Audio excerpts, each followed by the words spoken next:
ہم تو رکھتے ہیں مسلمانوں کا دین،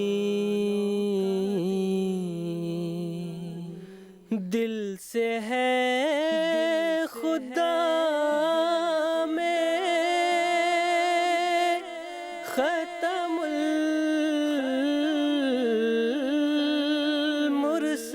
المرسلین، دل سے ہے خدا میں ختم المرسلین،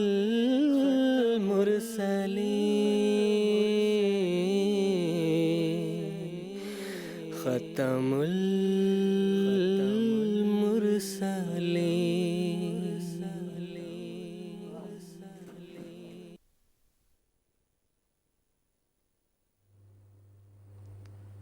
اعوذ باللہ من الشیطان الرجیم، بسم اللہ الرحمن الرحیم۔ ناظرین کرام، السلام علیکم ورحمۃ اللہ وبرکاتہ۔ آج 2 مئی 2015 ہفتے کا دن ہے۔ انڈیا میں اس وقت رات کے 9:30 بجے ہیں اور جی ایم ٹی کے مطابق اس وقت سحر کے 4 بجے ہیں۔ اور ناظرین، یہ وقت ہے پروگرام راہ ہدیٰ کا۔ قادیان دارالایمان سے پروگرام راہ ہدیٰ کی سیریز کے 5ویں ایپیسوڈ کے ساتھ ہم آپ کی خدمت میں حاضر ہیں۔ ناظرین، حسب معمول آج کا یہ پروگرام بھی ہم آپ کی خدمت میں لائیو پیش کر رہے ہیں اور ہمارا یہ ایپیسوڈ انٹریکٹیو ہے، یعنی ٹیلی فون لائنز کے ذریعہ آپ ہمارے ساتھ اس پروگرام میں جڑ سکتے ہیں اور اپنے سوالات ہمارے علماء کرام کے پینل میں پیش کر کے ان کے جوابات حاصل کر سکتے ہیں۔ ٹیلی فون لائنز کے علاوہ ٹیکسٹ میسیجز، فیکس میسیجز اور ای میلز کی بھی سہولت موجود ہے، جن کے ذریعے سے آپ اپنے سوالات ہم تک پہنچا سکتے ہیں۔ تو ناظرین، اگر آپ ہمارے ساتھ اس پروگرام میں شریک ہونا چاہتے ہیں تو ہم سے رابطے کی تفصیل اس وقت آپ کی ٹیلی ویژن اسکرین پر موجود ہے۔ ناظرین، قادیان دارالایمان سے پروگرام راہ ہدیٰ کی جو سیریز ہم آپ کی خدمت میں پیش کر رہے ہیں، اس میں ہم سرور کائنات، فخر موجودات حضرت محمد مصطفیٰ صلی اللہ علیہ وسلم کی سیرت کے مختلف درخشندہ پہلو اور آپ کی سیرت کے اہم واقعات اور آپ صلی اللہ علیہ وسلم کی مطہر سیرت پر ہونے والے بعض اعتراضات کے جوابات وقت کی رعایت کے مطابق آپ کی خدمت میں پیش کرنے کی کوشش کرتے ہیں۔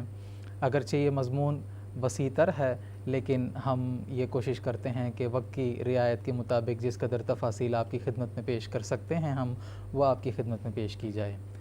آج بھی اسی تسلسل کو جاری رکھیں گے اور سیرت النبی صلی اللہ علیہ وسلم کے حوالے سے محسن انسانیت حضرت محمد مصطفیٰ صلی اللہ علیہ وسلم نے عورت ذات پر جو احسانات فرمائے ہیں ان کی کچھ تفصیل آج ہم آپ کی خدمت میں اس پروگرام کے ذریعے سے پیش کریں گے۔ آج کے ہمارے ایپیسوڈ میں جو علماء کرام ہمارے ساتھ شامل گفتگو ہوں گے ان کا میں تعارف کروا دیتا ہوں۔ مکرم و محترم مولانا محمد کریم الدین شاہد صاحب ہیں، ان کے ساتھ تشریف رکھتے ہیں مکرم و محترم مولانا محمد حمید کوثر صاحب۔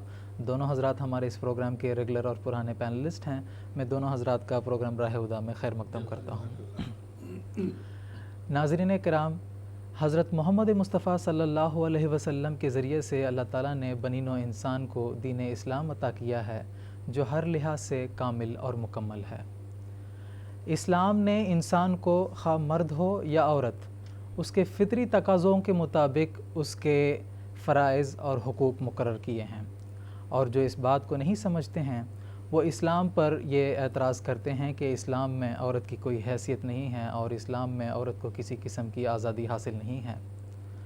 حالانکہ اسلام اور حضرت محمد مصطفیٰ صلی اللہ علیہ وسلم کے ذریعے سے عورت کو جو اونچا مقام و مرتبہ حاصل ہوا ہے وہ اس سے پہلے نہ کسی زمانے میں نہ کسی مذہب سے اسے حاصل نہیں ہوا ہے۔ حضرت محمد مصطفیٰ صلی اللہ علیہ وسلم نے انسان کو جو عزت اور احترام عطا کیا ہے اس میں مرد اور عورت دونوں برابر کے شریک ہیں۔ شرف انسانیت میں عورت اور مرد کے مابین اسلام نے اور حضرت محمد مصطفیٰ صلی اللہ علیہ وسلم نے کسی قسم کی تفریق روا نہیں رکھی ہے۔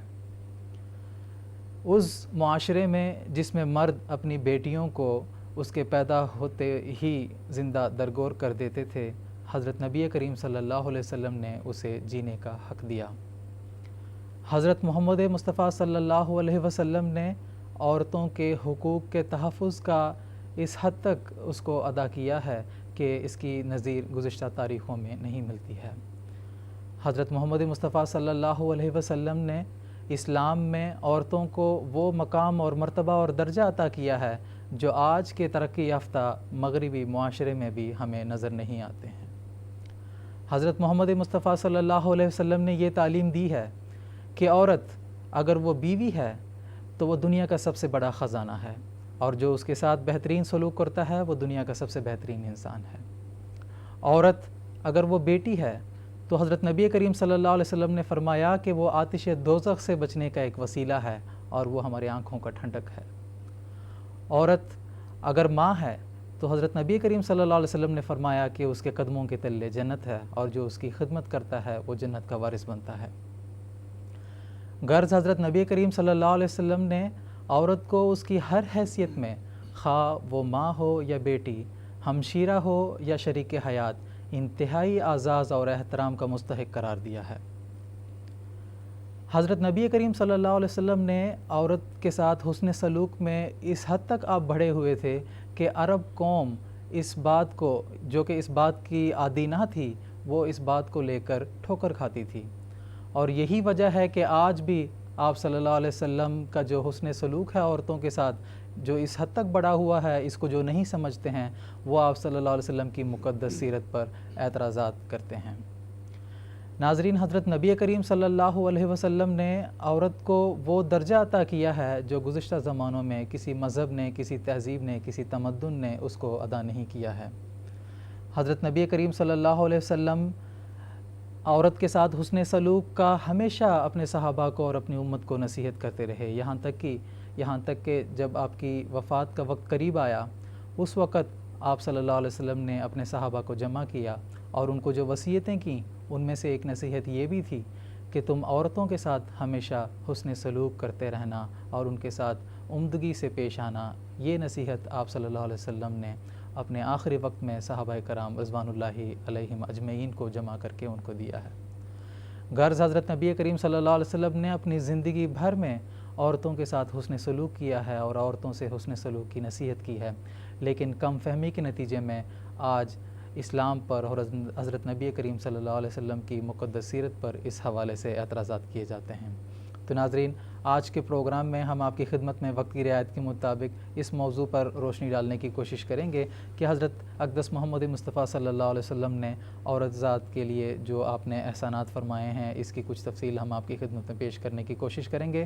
جیسا کہ میں نے ابتدا میں بتایا تھا، اگر آپ کے ذہن میں اس موضوع سے متعلق کوئی سوالات ہیں تو ضرور ہمیں ٹیلی فون کال کیجیے گا، اور ہمارے علماء کرام کے پینل میں اپنے سوالات کو پیش کر کے آپ ان کے جوابات حاصل کر سکتے ہیں۔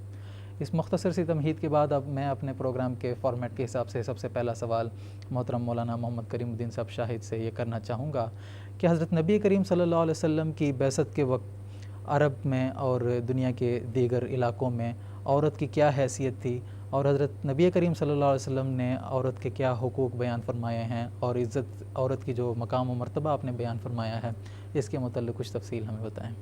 جزاک اللہ۔ بسم اللہ الرحمن الرحیم۔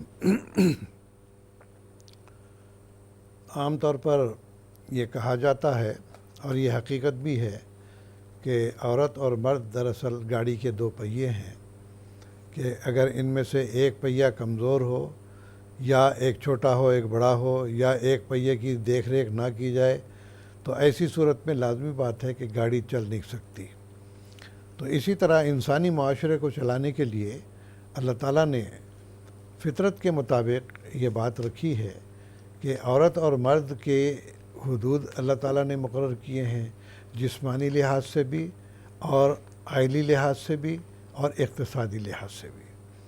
چنانچہ جب ہم اس بات پر نظر ڈالتے ہیں کہ قرون اولیٰ میں عورت کی کیا حیثیت تھی اور اسلام نے آ کے اس میں کیا ترمیم اور اضافہ کیا اور اس کے اندر کیا بہتری کی صورت پیدا کی ہے، تو ہم مختصر سا جائزہ لیتے ہیں کہ پہلے تو ہم عرب کے معاشرے کو دیکھتے ہیں، تو اس میں تو بحیثیت مجموعی عورت کی تو کوئی حیثیت تھی ہی نہیں۔ اتنا اختیار اس کو تھا کہ اپنا خاوند وہ خود چن سکتی تھی، لیکن ایک دفعہ اس کی شادی اگر ہو جاتی تو پھر وہ مرد کی غلام بن کر رہ جاتی تھی، کوئی اس کے حقوق نہیں تھے۔ یہاں تک کہ جب خاوند فوت ہو جاتا تو ایک سے زیادہ شادیاں کرنے کا بھی رواج تھا، تو اس صورت میں لڑکے اپنے والد کی بیویوں کو ورثے کے طور پر تقسیم بھی کر لیا کرتے تھے۔ پھر یہ بھی دیکھنا ہے اقتصادی لحاظ سے بھی عورت کو بہت ہی، جس طرح سے عام محاورہ ہے کہ پیر کی جوتی کی طرح سمجھا جاتا تھا، اور عورتوں کے حقوق یہ بھی نہیں تھے کہ اگر مرد کے ظلم سے تنگ آ کر اگر وہ چھٹکارا پانا چاہے تو نہیں پا سکتی تھی، کوئی اس کو خلا کا اختیار بھی نہیں تھا، اور مرد کو یہ اختیار تھا کہ جب چاہے جتنی چاہے شادیاں کر لے، اور جب بھی ناراض ہو جائے تو بیوی کو طلاق بھی دے دے، چھوٹی چھوٹی باتوں پر طلاق بھی ہو جایا کرتی تھی۔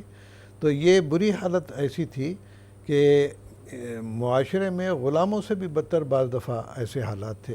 پھر بعض قبائل ایسے تھے، جیسا کہ آپ نے بھی ذکر کیا، کہ بچیوں کے پیدا ہونے پر اس کو زندہ درگور کر دیا جاتا تھا۔ یہ سارے عرب میں تو نہیں تھا، لیکن بعض قبائل میں یہ رواج تھا، اور جس کو کہ آج کل کہتے ہیں آنر کلنگ، کہ لڑکی نے کسی سے اپنی پسند کی شادی کر لی تو اس کو کہتے ہیں کہ پاکستان میں بھی ہم دیکھتے ہیں، انڈیا میں بھی دیکھتے ہیں کہ ان کو قتل و غارت کا سامنا کرنا پڑتا ہے۔ تو اس طرح وہ عار سمجھتے تھے کہ ہماری بچی کسی غیر کے پاس جا کے جو ہے وہ اس طرح کیوں، اس واسطے کہ معاشرہ ایسا تھا کہ عورت کا کوئی مقام ہی نہیں تھا۔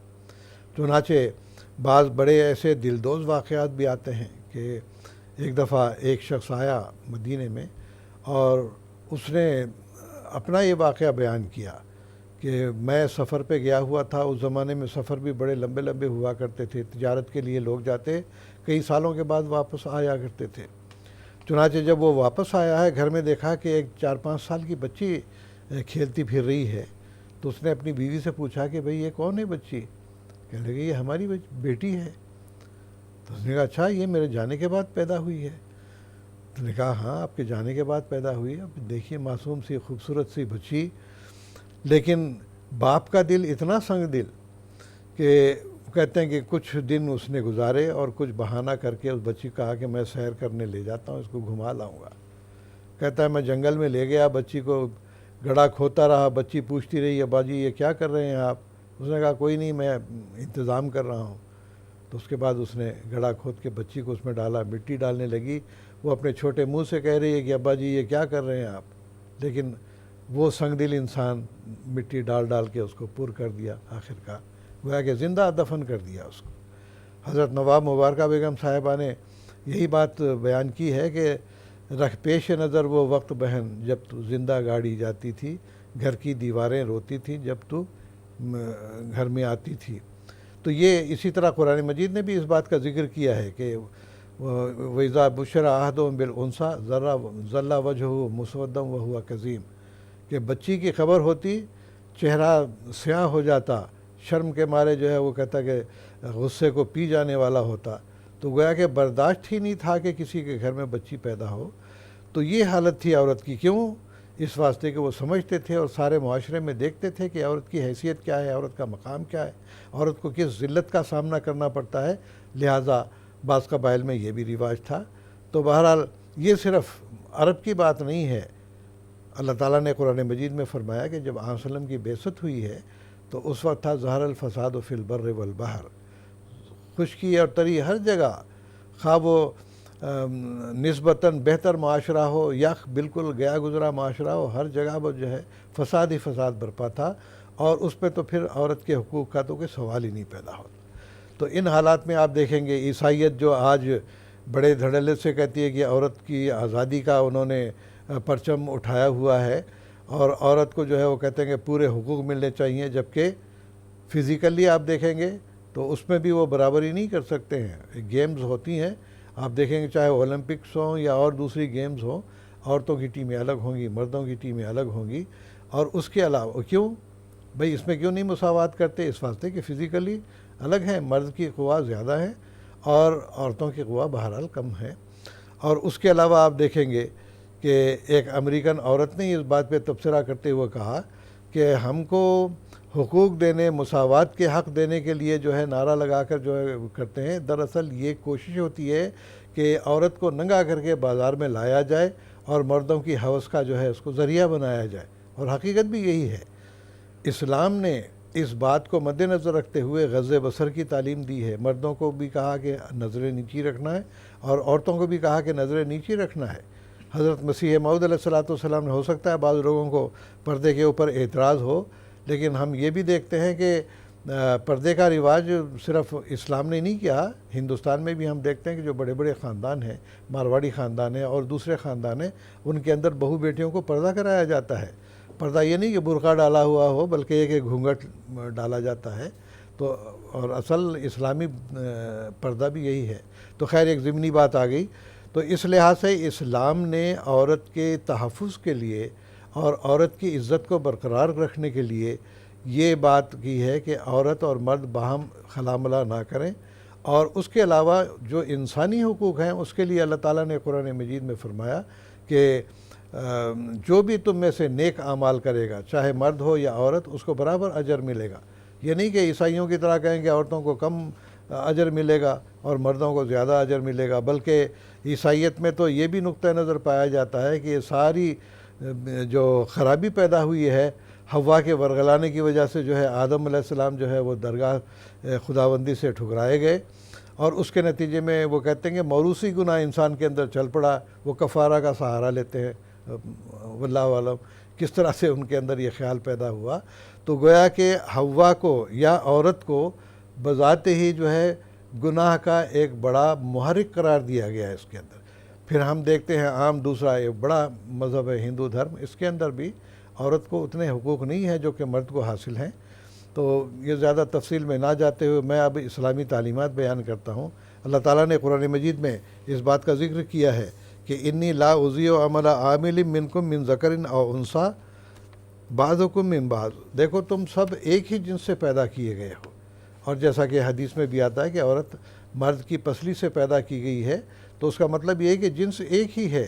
ہاں اعضاء میں فرق اس لحاظ سے ہے کہ وہ نسل انسانی کی بقا کا ذریعہ ہے، اس لحاظ سے اللہ تعالیٰ نے اس کے بھی حقوق مقرر کیے ہیں، لیکن روحانی اعتبار سے فرمایا عورت ہو یا مرد ہو، جو بھی نیک عمل کرے گا کوئی اللہ تعالیٰ اس کا اجر ضائع نہیں کرے گا، عورت کو بھی اتنا ہی اجر ملے گا جتنا کہ مرد کو ملتا ہے۔ پھر اسی طرح فرمایا وَلَهُنَّ مِثْلُ الَّذِي عَلَيْهِنَّ بِالْمَعْرُوفِ، کہ دیکھو جو حقوق مرد عورت کے سے حاصل کرنا چاہتا ہے، یعنی اتنے ہی حقوق عورت کے بھی مرد کے اوپر ہے۔ تو لہٰذا مرد اور عورت کے حقوق کو اسلام نے اور محمد رسول اللہ صلی اللہ علیہ وسلم نے یکساں اور برابر کر دیا ہے، کوئی اونچ نیچ اس میں نہیں پائی جاتی۔ پھر فرمایا الرجال قوامون علی النساء بما فضل اللہ بعضهم علی بعض وبما انفقوا من اموالہم، کہ بظاہر مردوں کو عورت پر نگران بنایا گیا ہے۔ کیوں؟ کہ اس واسطے کہ اللہ تعالیٰ نے، جیسا کہ ابھی میں نے ذکر کیا کہ بعض کو بعض میں بناوٹ کے لحاظ سے فضیلت دی ہوئی ہے، اور اس کے علاوہ فرمایا وہ بما انفقوا، خرچ کی ساری ذمہ داری مرد کے اوپر ہے۔ اب اسلام یہ بھی کہتا ہے کہ اگر کوئی عورت اپنا بزنس کرتی ہے یا اور کوئی کام کرتی ہے، اس کے نتیجے میں اس کی آمدنی ہوتی ہے، تو اس پر مرد کا حق نہیں ہے۔ مرد یہ نہیں کہہ سکتا کہ لاؤ اس آمدنی سے مجھے بھی حصہ دو، بلکہ عورت جو کچھ کمائے گی وہ اس کی اپنی جائیداد ہے، وہ چاہے تو مرد کو دے اور چاہے تو نہ دے، لیکن مرد کے اوپر یہ لازمی ذمہ داری ہے کہ اپنی بیوی کو بھی سنبھالے، بچوں کو بھی سنبھالے، پورے اخراجات وہ برداشت کرے، لیکن عورت کی یہ ذمہ داری نہیں ہے۔ تو یہ اللہ تعالیٰ نے ان کی فضیلت اس واسطے بھی رکھی کہ ان لوگوں کو پورے نان و نفقے کی ذمہ داری مرد کے اوپر ڈالی گئی ہے۔ پھر اللہ تعالیٰ نے فرمایا وعاشروہن بالمعروف، کہ دیکھو عورتوں کے ساتھ حسن سلوک کیا کرو۔ اور پھر حضرت صلی اللہ علیہ وسلم نے بھی فرمایا خیرکم لأہلہ، کہ تم میں سے بہتر مرد وہی ہے جو اپنے بیوی کے ساتھ اچھا سلوک کرتا ہے، وَأَنَا خَيْرُكُمْ لِأَهْلِي، اور تم دیکھو میرا اپنا نمونہ موجود ہے، میں اپنی بیویوں کے ساتھ اچھا سلوک کرتا ہوں۔ اور احادیث ہم پڑھتے ہیں، تاریخی واقعات ہم پڑھتے ہیں، کس طرح حضرت صلی اللہ علیہ وسلم نے بیک وقت 9 بیویوں کے ہوتے ہوئے بھی سب کے ساتھ عدل و انصاف کا سلوک کیا، اور سب کے لیے نان و نفقہ کا انتظام کرنا اور ان کی باریوں کا انتظام کرنا، یہ ساری باتیں آتی ہیں۔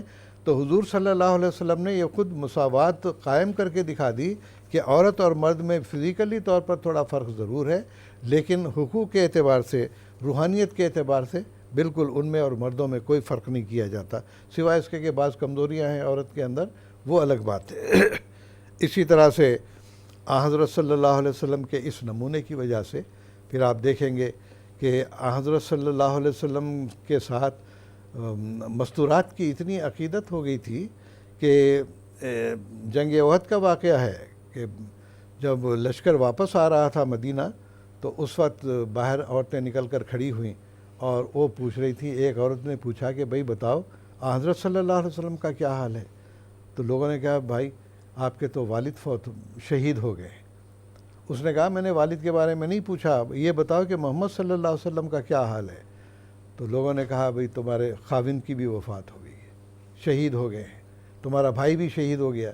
یکی بعد دیگرے 3-4 انہوں نے والد کا بھی, بھائی کا بھی, خاوند کا بھی شہادت کا ذکر کیا. انہوں نے کہا مجھے ان کی بات نہیں, تم بتاؤ محمد رسول اللہ صلی اللہ علیہ وسلم کیسے ہیں؟ تو انہوں نے کہا الحمدللہ محمد صلی اللہ علیہ وسلم خیریت سے ہیں. کہنے لگے اگر محمد صلی اللہ علیہ وسلم خیریت سے ہیں پھر ہمیں کسی کی کوئی پرواہ نہیں. تو گویا کہ اپنے تمام جو دلی رشتہ دار ہیں, باپ ہے, بھائی ہے, خاوند ہے, ان کی شہادت پر کوئی افسوس نہیں ہے, لیکن محمد رسول اللہ صلی اللہ علیہ وسلم کی زندگی پر ان کو فخر ہوتا ہے. بہت سارے واقعات آتے ہیں. تو بہرحال اللہ تعالیٰ کے فضل سے اسلام نے عورت کو برابری کے حقوق دیے ہیں. در حقیقت وہ مساوات جو کہ عورت اور مرد کے اندر ہونی چاہیے اس کو حقیقی رنگ میں اسلام نے ہی قائم کیا ہے. بعض لوگ یہ کہہ دیا کرتے ہیں کہ جی ان کو بند کر کے رکھا ہوا ہے. کیا حقوق دیے ہیں اسلام نے؟ اسلام نے تو ہر قسم کی آزادی دی ہے. وہ دفتروں میں بھی کام کر سکتی ہے, کالجوں میں جا کے پڑھا سکتی ہے, بزنس اپنا کر سکتی ہے. خود حضرت نبی اکرم صلی اللہ علیہ وسلم کی جو پہلی بیوی تھی حضرت خدیجہ رضی اللہ تعالیٰ عنہ, وہ خود تجارت کیا کرتی تھی اور بڑی مالدار خاتون تھیں. تو اس لحاظ سے اللہ تعالیٰ کے فضل سے مستورات کو پورے حقوق دیے ہیں. اور باقی رہا یہ کہ ان کو تھوڑی سی پابندیاں اس لیے دی ہیں, ان کے تحفظ کے لیے دی ہیں. حضرت مسیح موعود علیہ السلام نے بڑی اچھی مثال دی ہے کہ آپ نے فرمایا کہ دیکھو ایک نرم اور گرم روٹیاں تازی بنی ہوئی ہوں اور سامنے ایک بھوکا کتا ہے, اس کے سامنے تم روٹیاں رکھ دو اور یہ تصور کرو کہ اس میں منہ نہیں مارے گا, یہ ہو ہی نہیں سکتا. بالکل یہی حالت ہے کہ عورتوں کو اگر بے محابہ مردوں کے ساتھ خلا ملا اختیار کرنے دیا جائے تو آج دیکھیے آج کے اخبارات بھرے ہوئے ہوتے ہیں کہ فلاں جگہ جی یہ ریپ ہو گیا, یہ گینگ ریپ ہو گیا, فلاں ہو گیا. یہ کیوں ہوتے ہیں یہ واقعات؟ اسی واسطے کہ مردوں اور عورتوں کے اندر جو عزت اور احترام کا مقام تھا اس کو نہ سمجھنا اور اس کی حد بندی نہ کرنا, یہ آج کے معاشرے کا بڑا ظلم ہے اور اسی کی وجہ سے یہ ساری خرابیاں پیدا ہوتی ہیں. ورنہ آپ دیکھیں گے کہ دور جاہلیت ہو یا دیگر مذاہب کے اندر کی تعلیمات ہوں, ان میں عورت کے حقوق کو اس طرح سے بیان ہی نہیں کیا گیا جیسا کہ اسلام نے بڑی تفصیل کے ساتھ سارے حقوق اس کو دیے ہیں, آزادی اس کو دی ہے, اس کا ہر طرح سے خیال رکھنے کی تاکید کی گئی ہے. اور یہاں تک فرمایا کہ ماں کے قدموں تلے جنت ہے, ماں کا مقام اونچا کر دیا. بیوی کو کہا یہ تمہاری رفیقہ حیات ہے, اس کا تم نے خیال رکھنا, یہ تمہاری تسکین کے لیے اس کو بنایا گیا ہے. لہٰذا جس گھر میں یہ تسکین نہیں ہوتی ہے گھر میں لڑائی فساد جھگڑے شروع ہو جاتے ہیں. تو اللہ تعالیٰ کے فضل سے ہم یہ کہتے ہیں کہ آؤ اسلامی تعلیمات کو دیکھو, آج عورت کا سر اسلام نے اونچا کر دکھایا ہے ہر لحاظ سے, معاشرے میں بھی, عبادات میں بھی, روحانیت میں بھی. اور اللہ تعالیٰ کے فضل سے عبادات میں بھی بعض مستورات نے اتنا بلند مقام حاصل کیا ہے, جیسے کہ حضرت رابعہ بصری رحمہ اللہ ان کا ذکر آتا ہے. یہاں حضرت صلی اللہ علیہ وسلم کے زمانے میں جو صحابیات تھیں انہوں نے بھی اللہ تعالیٰ کے ساتھ اپنا تعلق پیدا کیا, تو روحانی اعتبار سے بھی ان کو بلند مقام دیا ہے, اقتصادی لحاظ سے بھی بلند مقام دیا ہے, معاشرتی اعتبار سے بھی بلند مقام دیا ہے, جس کا مقابلہ اور کوئی نہ مذہب کر سکتا ہے, نہ تہذیب کر سکتی ہے, نہ سماج کر سکتا ہے. جزاکم اللہ تعالیٰ احسن جزا. آپ نے بڑی تفصیل کے ساتھ اس سوال کا جواب دیا ہے.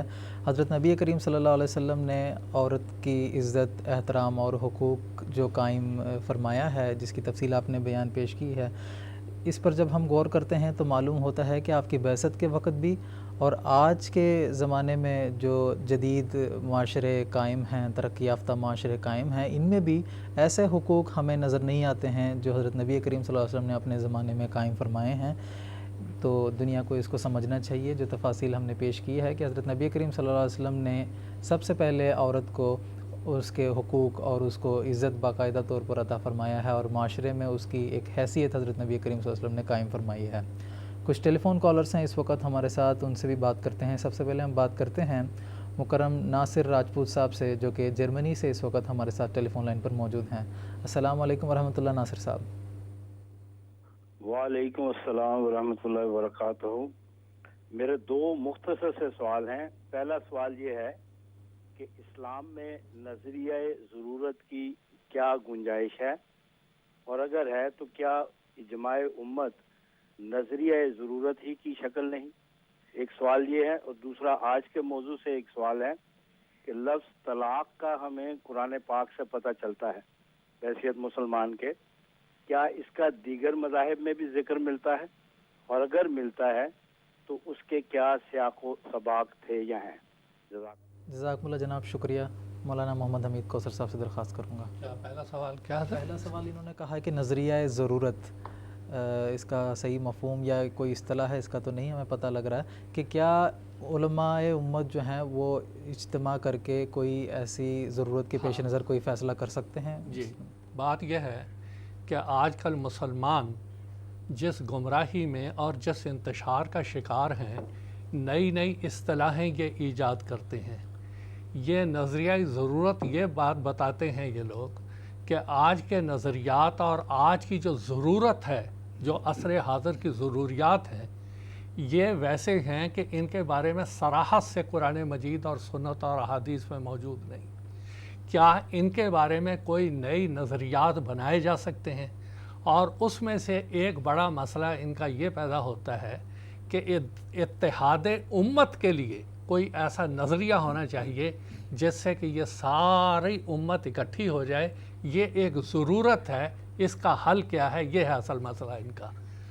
تو اس بارے میں عرض یہ ہے کہ وہ ساری مسائل، وہ سارے مشکلات جو کہ قیامت تک آنے والے تھے، وہ اللہ تعالی نے قرآن مجید میں بیان کر دیے۔ رسول کریم صلی اللہ علیہ وسلم نے اپنے اسوہ کے ذریعہ سے سمجھا دیا، اپنی سنت کے ذریعہ سے سمجھا دیا، اور اس کے بعد احادیث میں وہ سارے موضوع بیان ہو گئے۔ حضرت مسیح موعود علیہ السلام نے اس ساری ضرورت کو دو تین طرح سے حل کیا ہے۔ سب سے پہلے یہ کہ کوئی ضرورت پیش آتی ہے تو ہم سب سے پہلے قرآن مجید کو دیکھیں گے، پھر سنت نبویہ پہ غور کریں گے، اور پھر احادیث پہ غور کریں گے، اور پھر اس کے بعد ہم خلیفۃ المسیح ان کی طرف رجوع کریں گے اور ان کو یہ کہیں گے کہ یہ ضرورت ہے، یہ مسئلہ ہے، اس کا حل کیا ہے۔ تو یہ ہے اصل میں سب سے بڑی ان کی مشکل کیا ہے کہ عام مسلمانوں کے پاس حل کرنے کے لیے کوئی جگہ نہیں، کہاں جائیں۔ اب جو اتحاد کی بات کرتے ہیں کہ یہ ضرورت ہے موجودہ زمانے کا، تو قرآن مجید میں تو صاف طور پہ موجود ہے وَاعْتَصِمُوا بِحَبْلِ اللَّهِ جَمِيعًا، کہ اللہ کی رسی کو مضبوطی سے پکڑو، اور وہ رسی کیا ہے؟ وہ خلافت کا نظام ہے، اس کے ساتھ وابستہ ہو جاؤ، تم کو دنیا کے تمام مسائل کا حل ملتا چلا جائے گا۔ آج میں اپنے اس بھائی سے عرض کرتا ہوں، یا جو بھی سوال کرنے والے ہیں، کوئی مسئلہ آپ پیش کریں، کوئی ضرورت آج کے زمانے کی آپ پیش کریں، اس کا حل اللہ تعالیٰ کے فضل سے جماعت احمدیہ آپ کو دے گی۔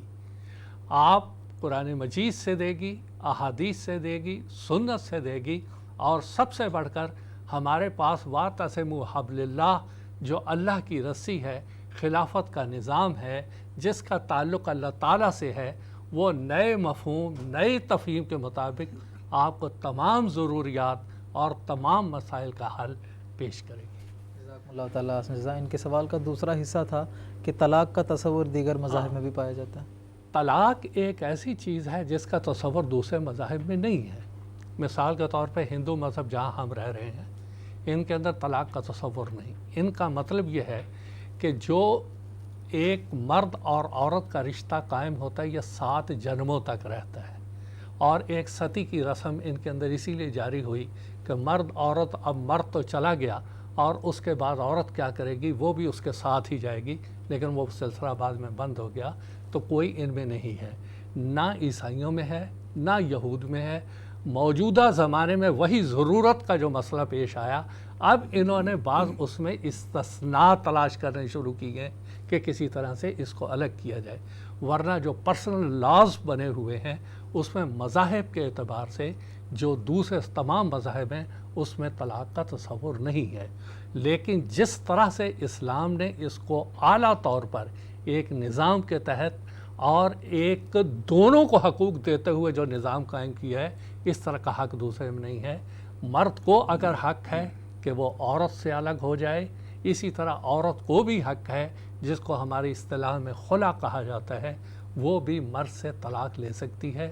دونوں کو یہ حق حاصل ہے، یہ اسلام کے امتیازات میں سے ہے۔ جزاک اللہ تعالیٰ حسن جزا۔ تو ناصر راجپوت صاحب، اگر اجماع امت چاہیے تو ان کو خلیفہ وقت کی طرف لوٹنا چاہیے، تو اس بات کا آپ اپنے دوستوں کو بھی بتائیں۔ ایک اور ٹیلی فون کالر ہیں اس وقت ہمارے ساتھ، مکرم اکرام اللہ صاحب ہیں پاکستان سے، اس وقت ہمارے ساتھ ٹیلی فون لائن پر موجود ہیں، ان سے بھی بات کرتے ہیں۔ السلام علیکم ورحمۃ اللہ، اکرام اللہ صاحب۔ السلام ورحمۃ اللہ جی، سب سے پہلے تو ساری ٹیم کو اور اہل قادیان کو السلام علیکم۔ میرا سوال یہ ہے کہ ہمارے علاقے میں جی شیعہ جو ہیں وہ کہتے ہیں صرف بی بی فاطمہ نبی پاک کی بیٹی تھی، باقی جو پہلے خامدوں میں سے تھی۔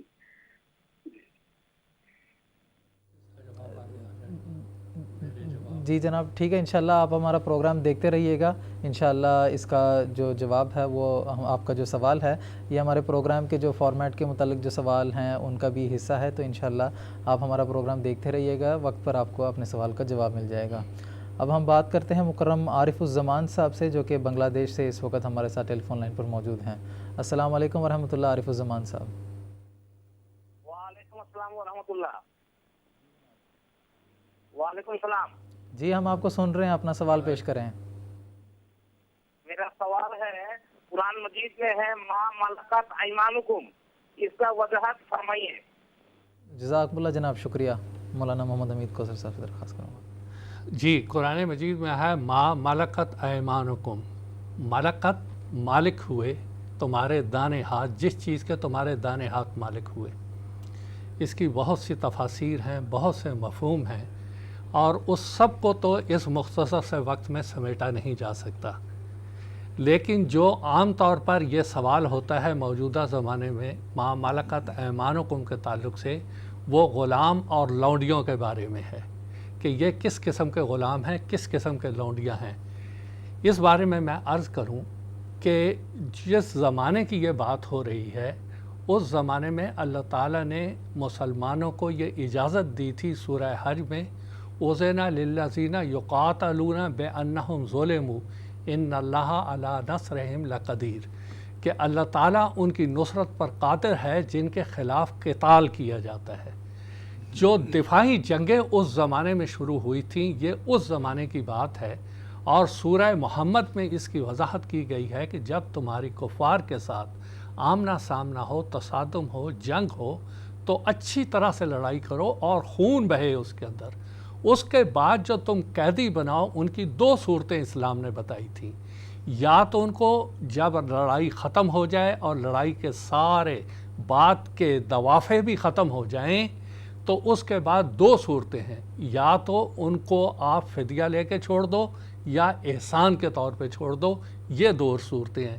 لیکن اگر ان دو صورتوں کو بھی کوئی اختیار نہیں کرتا اور نہ کوئی فدیہ دے کے چھوڑتا ہے، نہ کوئی فدیہ دے کے چھوڑتی ہے، تو وہ اس دائرے میں آتا ہے جو کہ غلام اور لونڈی بنائے جاتے تھے، اور یہ اس زمانے کا ایک طریق تھا، اور وہ مسلمانوں میں پھر وہ تقسیم ہو جاتے تھے، کیونکہ کوئی جنگی قیدی اور جنگ کا کوئی خانہ تو ہوتا نہیں تھا، اور خاص طور پہ لونڈیاں وغیرہ، یہ سارے اس زمانے کے رواج کے مطابق، طریق کے مطابق جو عام رائج تھا، سب میں رائج تھا، وہ سارے ان کو دے دیے جاتے تھے۔ اب یہ ہے وہ ما ملکت ایمانکم۔ ان کی آگے دوسری صورت ہے تجارت کی، کوئی خریدا، کوئی فروخت کیا، وہ بات کی باتیں ہیں، اس کی مختلف صورتیں ہیں، لیکن اسلام میں جو لونڈی اور غلام کا تصور ہے وہ اتنا ہی ہے۔ یہاں تک ایک بات، دوسری بات یہ ہے کہ اسلام نے ایک ایسا نظام بنایا کہ ان غلاموں اور لونڈیوں کو زیادہ دیر اپنے پاس رکھا نہ جائے، بلکہ ان کی آزادی کے مختلف راستے کھول دیے۔ مثال کے طور پہ ایک طریقہ مقاتبت، کوئی غلام ہے، کوئی لونڈی ہے، وہ اپنے مالک کو کہتی ہے تم میری قیمت متعین کرو، مثال کے طور پہ 100 روپیہ، میں 5 سال میں تمہیں کام کر کے یہ ادا کر دوں گا یا ادا کر دوں گی۔ وہ اسی وقت سے آزاد ہو جائے گی۔ اور اسی طرح جب مثال کے طور پہ کسی روزے کے موقع پہ یا کسی اور موقع پر اسلام نے فدیے کے طور پہ کہا ہے تم غلام آزاد کرو، غلام آزاد کرو، اور صحابہ کی زندگی میں ہم دیکھتے ہیں کہ سینکڑوں غلام اسی طرح ہی آزاد ہوتے چلے گئے، اور آہستہ آہستہ یہ رسم ختم ہوتی چلی گئی، اور کچھ ہی عرصہ کے بعد اب دیکھیں غلاموں کا تصور ہی ختم ہو گیا۔ تو اسلام نے اس کو آہستہ آہستہ ختم کیا اور پھر ساروں کو مساوی حقوق دیے، سب کو آزاد کیا۔ یہ اسلام کا ایک طرح امتیاز تھا، لیکن بعد کی قومیں ہیں جیسے امریکہ ہے یا دوسری قومیں ہیں، وہ تو غلام بھر بھر کے افریقنوں کو لے جاتی رہیں، کس طرح استعمال کرتی رہیں، وہ ایک لمبی کہانی ہے، وہ جانے کی تفصیل میں اس وقت ضرورت نہیں ہے، مختصر میں نے اس کا بتا دیا۔ اللہ تعالیٰ احسن جزا۔ مکرم محمد فیروز صاحب ہیں سکم سے، اس وقت ہمارے ساتھ ٹیلی فون لائن پر موجود ہیں، ان سے بھی بات کرتے ہیں۔ السلام علیکم ورحمۃ اللہ فیروز صاحب۔ وعلیکم السلام ورحمۃ اللہ وبرکاتہ۔ السلام علیکم ورحمۃ اللہ وبرکاتہ۔ وعلیکم السلام ورحمۃ اللہ وبرکاتہ۔ یہ میرا سوال یہ ہے کہ جیسے کہ حضرت صلی اللہ تعالیٰ علیہ وسلم نے فرمایا کہ قیامت کی نشانی یہ ہے کہ جب دور کی منزل قریب ہو جائے گی تو وہ بھی ایک قیامت کی نشانی ہے، جب لوہا سے بات کرنا شروع ہو جائے گا وہ بھی قیامت کی نشانی ہے، جب لوہا آسمان میں اڑنا لگے گا وہ بھی قیامت کی نشانی ہے۔ تو میرا سوال یہ ہے مولانا صاحب کہ حضرت عیسیٰ علیہ السلام جب آئیں گے اس کے آنے کی نشانی کیا ہوگی؟ ٹھیک ہے جناب، جزاکم اللہ، شکریہ۔ میں مولانا محمد کریم الدین صاحب سے پوچھنا چاہوں گا۔ یہ بات اصل میں یہ ہے کہ حضرت صلی اللہ علیہ وسلم نے جہاں اسلام کی ترقیات اور اس کے غلبے کی پیشگوئیاں فرمائی تھیں، اور اللہ تعالیٰ کے فضل سے اس زمانے میں جب کہ آپ ابھی مکے سے ہجرت کر کے مدینہ نہیں آئے تھے، ایسے دور میں جب کہ قسم پرسی کا عالم تھا، ایسی عظیم الشان پیشگوئیاں اللہ تعالیٰ نے آپ کے ذریعے سے کیں اور وہ پوری ہوئیں۔ تو اسی طرح سے ہم یہ دیکھتے ہیں کہ عیسیٰ علیہ السلام کے آنے کے تعلق سے حضرت صلی اللہ علیہ وسلم نے کیوں پیشگوئی کی، اس کی وجوہات یہ بیان کی کہ جب اسلام اپنے عروج پر پہنچے گا تو اس کے بعد ایک زوال کا دور بھی اس کے اوپر آئے گا۔ چنانچہ آپ نے احادیث میں بھی پڑھا ہوگا کہ آپ نے یہ فرمایا ہے امت کے تعلق سے کہ لا یبقى من الاسلام الا اسمہ ولا من القرآن الا رسمہ، کہ مسلمان صرف نام کے رہ جائیں گے، اسلام صرف نام کا رہ جائے گا، اور قرآن کے صرف الفاظ باقی رہیں گے۔ مطلب یہ کہ اس کو سمجھنے والے کوئی نہیں ہوں گے۔ مساجدہم عامرۃ وہی خراب من الہدیٰ، کہ مسجدیں بظاہر آباد نظر آئیں گی لیکن وہ ہدایت سے خالی ہوں گی۔ علماؤہم شر من تحت ادیم السماء، کہ علماء جن کے اوپر یہ انحصار کیا جاتا ہے کہ یہ دین کی تبلیغ و اشاعت کریں گے اور تربیت و اصلاح کا کام کریں گے، وہ خود بگڑ چکے ہوں گے، وہ دوسروں کی اصلاح کیا کریں گے؟ من عندہم تخرج الفتنۃ وفیہم تعود، کہ انہی کے اندر فتنے انہی سے پیدا ہوں گے اور انہی کے اندر لوٹ جائیں گے۔ تو یہ تمام علامات بتائی تھیں کہ عروج کے بعد اسلام پر ایک زوال کا زمانہ بھی آنے والا ہے۔ پھر سوال یہ پیدا ہوتا تھا کہ جب یہ زوال کا زمانہ ہوگا تو امت کو سنبھالے گا کون؟ تو حضرت صلی اللہ علیہ وسلم نے یہ فرمایا کہ جس طرح یہود بگڑ چکے تھے موسیٰ علیہ السلام کے بعد، اور ان کی اصلاح کے لیے عیسیٰ علیہ السلام کو اللہ تعالیٰ نے بھیجا تھا، بے عین ہی یہی حالات امت محمدیہ کے ہو جائیں گے کہ حضور نے فرمایا کہ تم ان کے نقش قدم پر چلو گے، شبرم بے شبرن و ذراعم بے ذراعن، کہ جیسے ایک بالش دوسری کے برابر ہوتی ہے اور ایک ہاتھ دوسرے ہاتھ کے برابر ہوتا ہے، بے عین ہی تم یہود کے مشابہ ہو جاؤ گے۔ اور اسی طرح سے آپ نے فرمایا کہ یہاں تک کہ اگر کوئی گوہ جو ایک بڑا غلیظ جانور ہوتا ہے، وہ اگر اس کی بل میں بھی کوئی گھسے گا تو ہمارے امت میں سے بھی ایسے لوگ پیدا ہو جائیں گے۔ بلکہ یہ بھی الفاظ آتے ہیں کہ اگر کسی بدبخت یہودی نے اپنی ماں سے زنا کیا ہوگا تو میری امت میں سے بھی ایسے لوگ پیدا ہوں گے۔ تو گویا یہ انتہائی زوال کا زمانہ تھا کہ اسلام کے اوپر جو آیا، تو اس کی اصلاح کیسے ہوگی؟ تو اللہ تعالیٰ وسلم نے فرمایا کیف انتم اذا نزل فیکم ابن مریم حکما عدلا و امامکم منکم فیکسر الصلیب ویقتل الخنزیر۔ علامات یہ بیان کی کہ اس زمانے میں مسلمان ایک تو بگڑے ہوئے ہوں گے، علماء بھی بگڑے ہوئے ہوں گے، اور اس کے ساتھ ہی آپ نے فرمایا کہ ان کے اندر سے اختلافات اتنے ہو جائیں گے کہ کوئی ان کا فیصلہ کرنے والا نہیں ہوگا۔ فیصلہ کرنے کے لیے کون آئے گا؟ ابن مریم آئے گا، عیسیٰ علیہ السلام آئیں گے، حکم بن کے آئیں گے۔ اہل سنت کچھ کہتے ہوں گے، اہل تشیع کچھ کہتے ہوں گے، اہل حدیث کچھ کہتے ہوں گے، اہل قرآن کچھ کہتے ہوں گے۔ ان کے اندر کیسے مفاہمت پیدا ہوگی؟ وہ جب تک کہ وہ امام نہیں آئے گا۔ اور اسی طرح فرمایا عدل و انصاف اٹھ جائے گا، ظلم اور جور و ستم جو ہے وہ امت میں پیدا ہو جائیں گے۔ آپ دیکھیں موجودہ حالات بھی ہمارے سامنے موجود ہیں، اس سے پہلے کے حالات بھی آپ دیکھیں کس قدر ایک دوسرے فرقے کے ظلم و ستم ڈھاتے ہیں۔ اہل حدیث دیگر لوگوں کو پسند نہیں کرتے، اہل سنت والجماعت دوسروں کو نہیں پسند کرتے، دیوبندی بریلویوں کے خلاف، بریلوی دیوبندیوں کے خلاف۔ تو یہ سارے فتنہ اور فساد ایسے پیدا ہو گئے ہیں کہ عدل و انصاف کون قائم کرے گا؟ اللہ تعالیٰ نے وسلم نے فرمایا کہ وہ امامکم منکم، تمہارا امام تم میں سے ہوں گا، خلافت کا وجود نہیں ہوگا۔ وہ پھر مہدی علیہ السلام آئیں گے، اور وہ جیسا کہ مسند احمد بن حنبل کی روایت میں یہ بھی آتا ہے کہ وہ جو عیسیٰ ابن مریم آئیں گے وہ امام مہدی کے طور پر بھی آئیں گے، اماماً مہدین کے الفاظ اس کے اندر آتے ہیں۔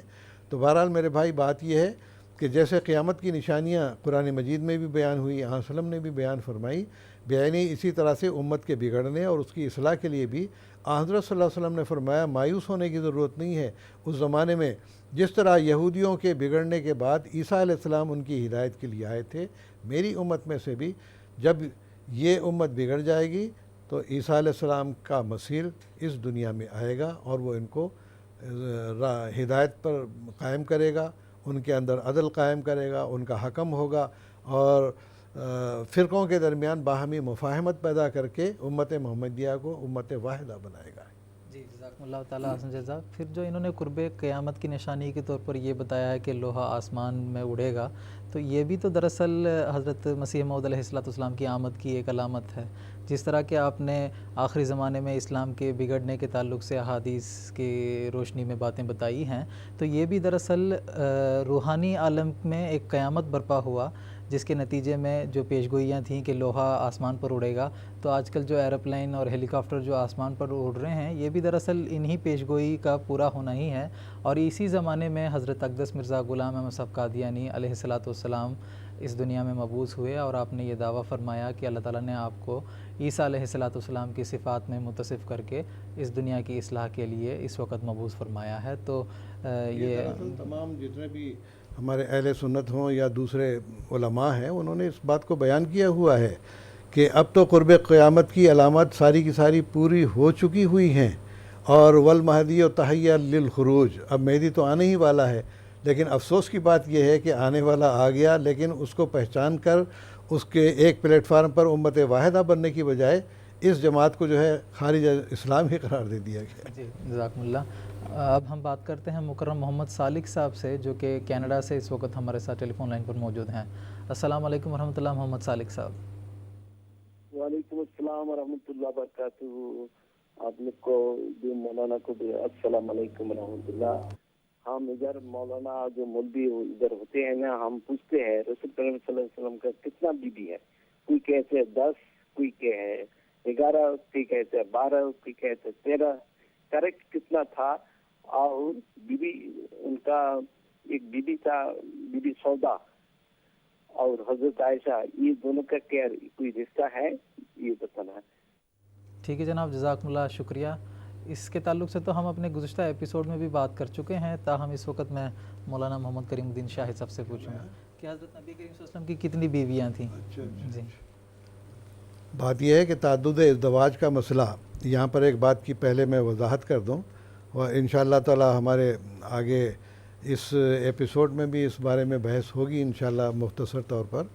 بات اصل میں یہ ہے کہ حضرت صلی اللہ علیہ وسلم کے زمانے میں عربوں میں جتنی چاہے کوئی شادیاں کر سکتا تھا، 100 بھی، 50 بھی، تو اس کی تعداد کو اللہ تعالیٰ نے محدود کر دیا کہ اب قرآن مجید میں آتا ہے فَانْكِحُوا مَا طَابَ لَكُم مِّنَ النِّسَاءِ مَثْنَىٰ وَثُلَاثَ وَرُبَاعَ، 2 3 4 شادیاں کرنے کی اجازت دی ہے۔ اور تعدد ازدواج کا مسئلہ کوئی نیا مسئلہ نہیں ہے، ہم نے پہلے بھی بیان کیا ہوا ہے کہ آپ دیکھیں خود ہندوستان میں مہاراجہ دشرتھ کی 4 بیویاں تھیں، اسی طرح سے جو شریمد بھاگوت ہے اس کے اندر اس بات کا ذکر آتا ہے کہ حضرت کرشن علیہ السلام کی 8 بیویاں تھیں، ان میں سے 2 کہتے ہیں ان کی سگی پھوپھی زاد بہنیں تھیں، تو 8 بیویاں ان کی تھیں۔ اس کے علاوہ راجے مہاراجے تو بے شمار بیویاں رکھتے تھے۔ حضرت صلی اللہ علیہ وسلم نے جو شادیاں کی ہیں، جب تک حضرت خدیجہ زندہ رہیں آپ ایک ہی بیوی پر آپ قائم رہے تھے۔ اس کے بعد ضرورت زمانہ کے مطابق اولاد کی تربیت کے اعتبار سے، پھر امت کی تربیت کے اعتبار سے، اور وہ مسائل جو مستورات میں سکھا سکتی ہیں، آپ نے متعدد شادیاں کیں۔ ایک وقت میں آپ کی 9 بیویاں بھی رہی ہیں، لیکن عام طور پر بیان کیا جاتا ہے کہ جو فوت شدہ کو ملا کر بھی دیکھیں تو 11 بیویاں آپ کی ہوتی ہیں۔ تو لہٰذا حضرت صلی اللہ علیہ وسلم نے کہیں قبائل کے ساتھ ذاتی تعلقات پیدا کرنے کے لیے تاکہ ان کو اسلام سکھایا جا سکے، اور بعض جگہ ایسا کہ بعض خاندانوں کو قریب لانے کے لیے، اور اسی طرح سب سے بڑی وجہ یہ ہے کہ عورتوں میں تربیت اور تعلیم جو اسلامی تھی اس کو پھیلانے کے لیے ایک سے زیادہ شادیاں آپ کو کرنی پڑیں، اور اللہ تعالیٰ کے حکم کے ماتحت ہی آپ نے یہ شادیاں کی ہیں۔ اور جب اللہ تعالیٰ نے یہ محسوس کیا کہ اب وہ تربیت اور وہ تعلقات جو قائم ہونے چاہیے تھے ہو چکے ہیں، تو آپ کو منع کر دیا کہ اس کے بعد اب آپ کو اجازت نہیں ہے۔ تو بہرحال میرے بھائی، بات یہ ہے کہ آن سلم کی کل 11 بیویاں بیان کی جاتی ہیں، ان میں سے بیک وقت جو ہے وہ 9 بھی آپ کے زوجیت میں رہی ہیں، اور ان کا مقصد صرف یہی تھا کہ قوم کے مستورات کی تعلیم اور تربیت کی جا سکے، قبائل کو قریب لایا جا سکے، اور بعض خاندانوں کو قریب لا کر ان میں اسلامی تعلیمات کو پھیلایا جا سکے۔ جزاک اللہ تعالیٰ۔ اس کی تھوڑی سی بات یہ ہے کہ یہ پوچھ رہے ہیں کہ کتنی بیویاں تھیں۔ میں ان ساری بیویوں کے نام پڑھ دیتا ہوں بالترتیب۔ سب سے پہلے حضرت خدیجہ رضی اللہ عنہا، حضرت سودا رضی اللہ عنہا، حضرت عائشہ رضی اللہ عنہا، حضرت حفصہ رضی اللہ عنہا، حضرت ام سلمہ رضی اللہ عنہا، حضرت ام حبیبہ رضی اللہ عنہا، حضرت زینب بن خزیمہ، یہ دوسری ہیں، حضرت زینب بن جحش وہ الگ ہیں، حضرت زینب بنت جحش رضی اللہ عنہا، حضرت جویریہ رضی اللہ عنہا، حضرت میمونہ رضی اللہ عنہا، حضرت صفیہ رضی اللہ عنہا، حضرت ماریہ قبطیہ رضی اللہ عنہا۔ اگر ان کا کل میزان کریں تو یہ 12 بنتی ہیں۔ ایک کے بارے میں حضرت صاحبزادہ مرزا بشیر احمد صاحب رضی اللہ تعالیٰ عنہ نے اپنی معرکۃ الکتاب سیرت خاتم النبیین میں ایک لکھا ہے ریحانہ کے تعلق سے۔ تو حضرت میاں صاحب کا فرمان یہ ہے، اور حضرت میاں صاحب رضی اللہ تعالیٰ عنہ کی تحقیق یہ ہے کہ یہ جو تاریخ میں ایک اور عورت کا نام آتا ہے ریحانہ کہ یہ حضور کی بیوی تھی، ایسا نہیں تھا۔ حضور نے ان کو آزاد کر دیا تھا، اور یہ بنو قریظہ میں تھیں، بعد میں یہ چلی گئی تھیں۔ لیکن ابن سعد کی ایک روایت آتی ہے کہ انہوں نے بعد میں اسلام قبول کر لیا تھا، اور اسلام قبول کرنے کے بعد حضور نے ان سے شادی کر لی تھی، لیکن یہ تمام روایت ضعیفہ ہیں، ان کی طرف کوئی توجہ نہیں۔ جو 11 اور 12 کا فرق یہ ہمارے بھائی بتا رہے ہیں وہ یہ ہے کہ بعض لوگ حضرت ماریہ قبطیہ رضی اللہ عنہا کو وہ بیویوں میں شامل نہیں کرتے ہیں۔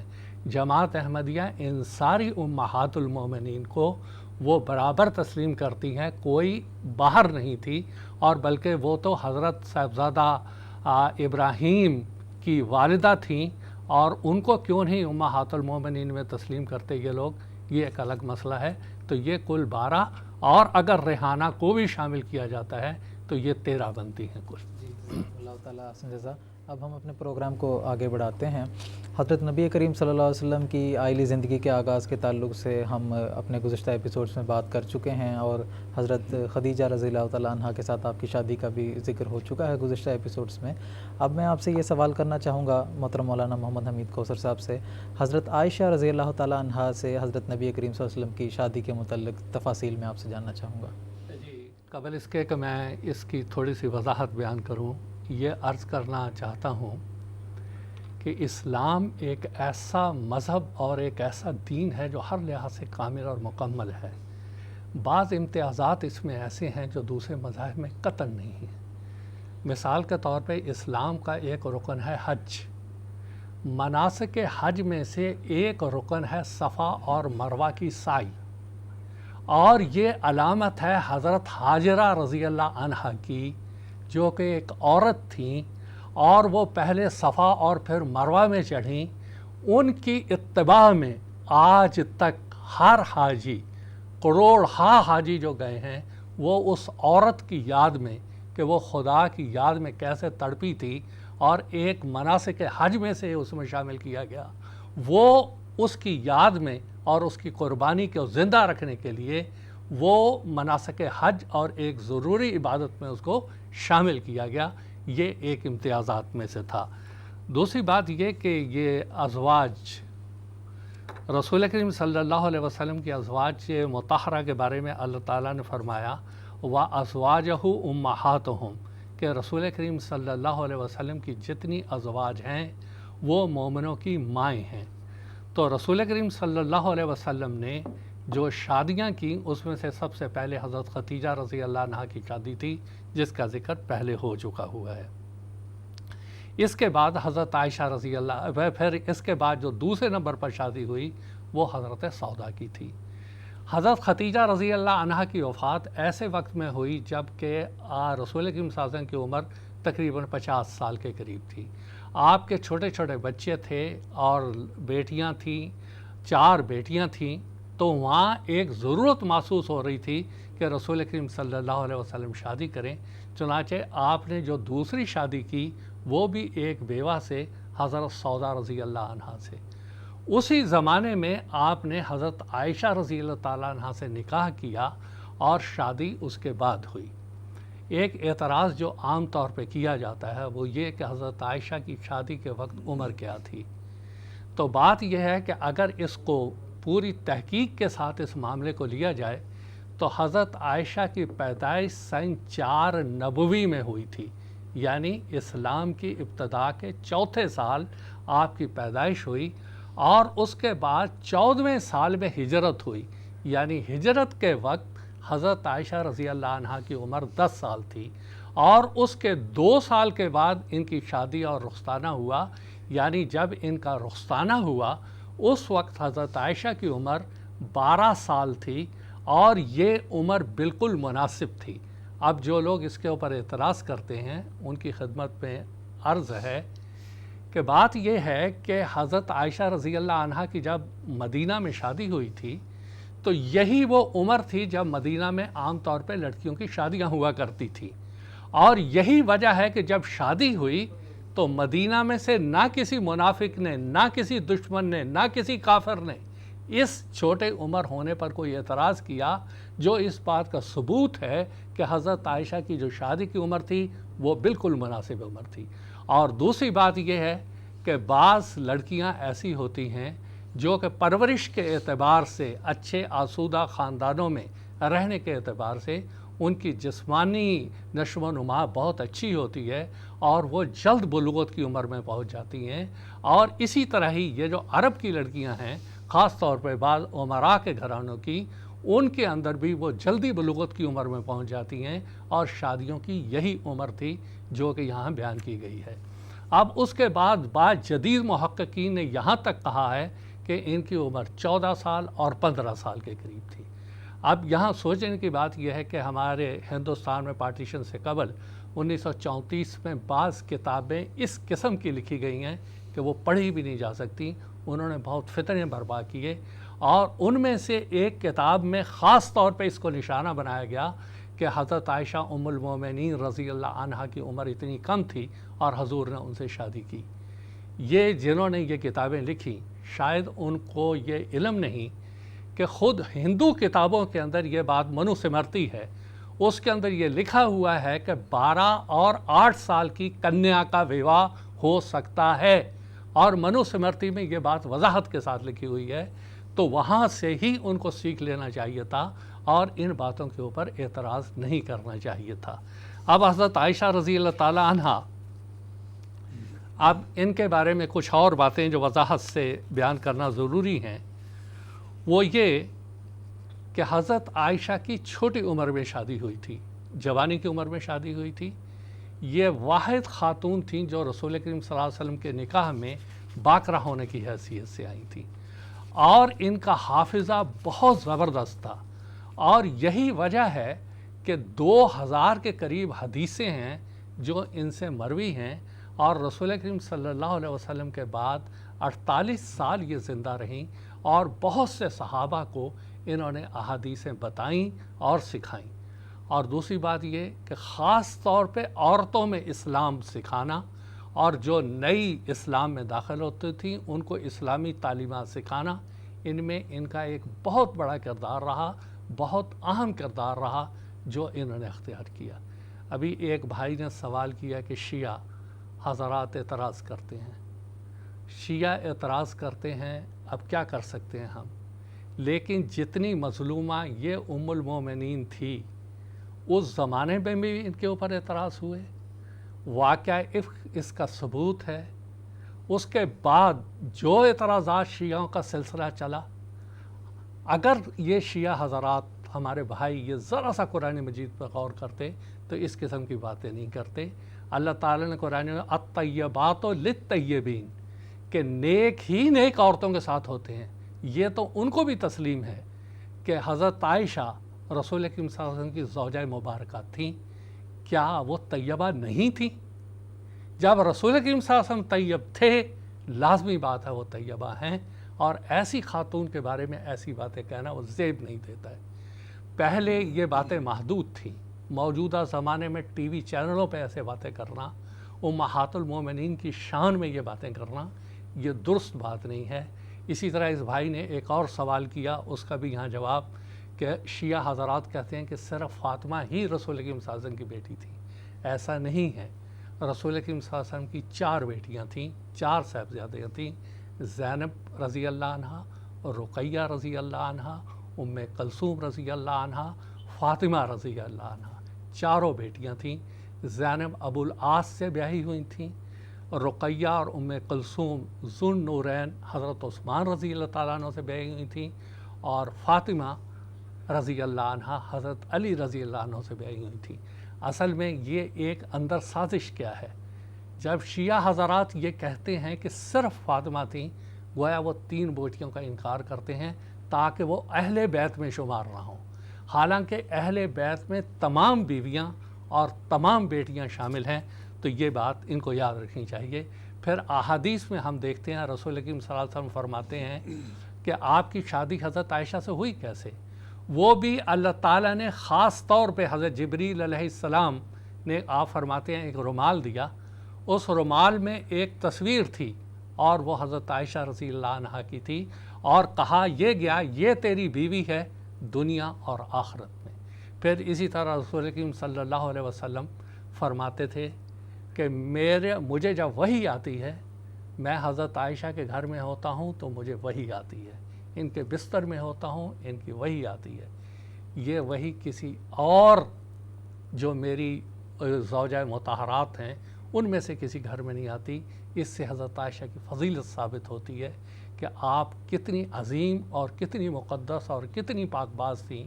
اور روایات میں یہاں تک آتا ہے کہ حضرت جبریل علیہ السلام وحی لے کے آتے تھے اور رسول اکرم صلی اللہ علیہ وسلم فرماتے تھے یا عائش، یعنی محبت سے عائشہ کی بجائے مخفف کرتے تھے، یا عائش یہ جبریل آئے ہیں اور تمہیں السلام علیکم کہتے ہیں۔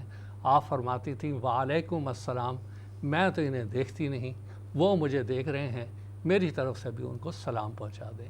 پھر حضور صلی اللہ علیہ وسلم نے زندگی کے آخری ایام حضرت عائشہ رضی اللہ عنہ کے ہاں گزارے، اور پھر آپ فرمایا کرتے تھے ارہنا یا عائشہ، جب دکھ اور تکلیف سے آپ چور ہو جاتے تھے، آپ ام المومنین حضرت عائشہ کے گھر تشریف لاتے تھے، اے عائشہ مجھے سکھ پہنچا، مجھے بہت تکلیفیں دی گئی ہیں، اور آپ وہاں آ کے آرام محسوس کرتے تھے۔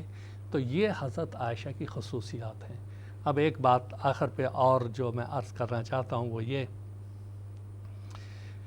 کہ جب حضرت عمر رضی اللہ تعالیٰ عنہ کی شہادت ہوئی اور آپ بری طرح سے زخمی ہو گئے اور آپ کو بچنے کی کوئی امید نہیں رہی، تو آپ نے اپنے بیٹے حضرت عبداللہ رضی اللہ عنہ کو حضرت عائشہ کے پاس بھیجا کہ عبداللہ جاؤ حضرت عائشہ کے پاس اور ان سے کہو مجھے اس حجرے میں دفن ہونے دیں جو ان کا حجرہ ہے، جہاں رسول پاک صلی اللہ علیہ وسلم مدفون ہے اور حضرت ابو بکر رضی اللہ تعالیٰ عنہ مدفون ہے۔ دیکھیں حضرت عمر کو اس بات کا احساس تھا کہ میں خلیفہ ہوں، میں امیر المومنین ہوں، ہو سکتا ہے میرے دباؤ کے تحت یہ کہیں۔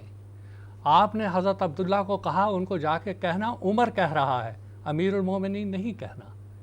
ان کو پتہ تھا کہ ان کے دل میں خلافت کا کتنا بڑا احترام ہے، لیکن جیسے ہی حضرت عبداللہ رضی اللہ عنہ نے جا کے حضرت عائشہ کو یہ بات کہی، آپ نے بڑے درد سے کہا یہ جگہ میں نے اپنے لیے رکھی تھی، میرا حجرہ ہے، میں نے رسول اکرم صلی اللہ علیہ وسلم کے ساتھ اس حجرے میں 8-9 سال گزارے ہیں، جبریل یہاں آتے رہے، یہ مقدس کمرہ ایسا ہے جس میں رسول پاک صلی اللہ علیہ وسلم جو میرے شوہر بھی ہیں وہ دفن ہیں، میرے والد دفن ہیں، تیسری جگہ میں نے اپنے لیے رکھی تھی۔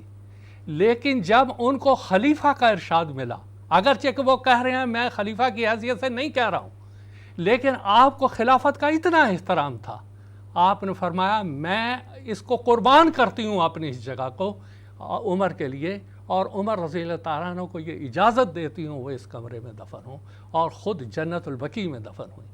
آپ دیکھیں یہ ہمارے لیے کتنا بڑا سبق ہے کہ انسان وہ مرنے کی جگہ سب سے زیادہ ان کو عزیز تھی، سب سے زیادہ محترم تھی، لیکن جب خلیفہ وقت نے معمولی سا اشارہ کیا اور خلیفہ کی حیثیت سے بھی نہیں عمر کی حیثیت سے آپ فوراً سمجھ گئیں، اور آپ نے فرمایا میں قربان کرتی ہوں اپنا سب اور آپ یہاں دفن ہو جائیں۔ یہ ہے جب آج بھی ہمارے لیے خاص طور پہ افراد جماعت کے لیے اس کے اندر بہت بڑا درس ہے۔ ام المومنین حضرت عائشہ رضی اللہ عنہا کا، ان کے بارے میں رسول اکرم صلی اللہ علیہ وسلم نے فرمایا کہ نصف دین اس خاتون سے سیکھو، میری اس مومنوں کی ماں سے سیکھو۔ واقعی انہوں نے اپنے اسوہ سے سکھا دیا کہ خلیفہ کے ایک اشارے پر اپنی عزیز سے عزیز ترین چیز قربان کرنے کے لیے ہر دم تیار رہو، رہتی دنیا تک انہوں نے سکھا دیا۔ آج بھی روضہ مبارک جب دکھایا جاتا ہے تو ایک منظر اس وقت کا سامنے آ جاتا ہے کہ حضرت عائشہ رضی اللہ عنہا نے خلافت کے ایک اشارہ پاتے ہوئے عزیز ترین جگہ کو چھوڑ کے اپنے لیے جنت البقیع کو لے لیا، اور یہ جگہ جو اس وقت کے خلیفہ تھے حضرت عمر کو دے دیا۔ ہزار ہزار سلام امہات المومنین پر، اور بڑے درد سے دوبارہ ہم کہتے ہیں اپنے شیعہ بھائیوں کو کہ وہ سب و شتم نہ کریں جو کہ یہ لوگ کرتے ہیں۔ اور حضرت مسیح موعود علیہ الصلوۃ والسلام نے ان کے بارے میں ایک بات کہی ہے، وہ کہہ کے بات ختم کرتا ہوں۔ حضور فرماتے ہیں سارے مفسرین اس پر متفق ہیں کہ اللہ تعالیٰ امہات المومنین کی صفت اس جگہ بیان فرماتا ہے۔ دوسری جگہ فرمایا ہے الطیبات للطیبین، پاکیزہ عورتیں پاکیزہ مردوں کے لیے ہیں۔ یہ آیت چاہتی ہے کہ آن صلی اللہ علیہ وسلم کے گھر والے طیبات ہوں۔ کتنی بڑی دلیل حضور قرآن سے پیش فرما رہے ہیں۔ ہاں اس میں بیویاں ہی شامل نہیں بلکہ آپ کے گھر کی رہنے والی ساری عورتیں شامل ہیں، اس لیے اس میں بنت بھی داخل ہو سکتی ہے، بلکہ ہے۔ جب فاطمہ داخل ہوئیں تو حسنین رضی اللہ عنہما بھی داخل ہوئے۔ شیعہ نے ازواج محترات کو سب و شتم سے یاد کیا ہے، اور چونکہ خدا تعالیٰ کو معلوم تھا کہ یہ لوگ ایسا کریں گے، اس لیے قبل از وقت ان کی براعت کر دی۔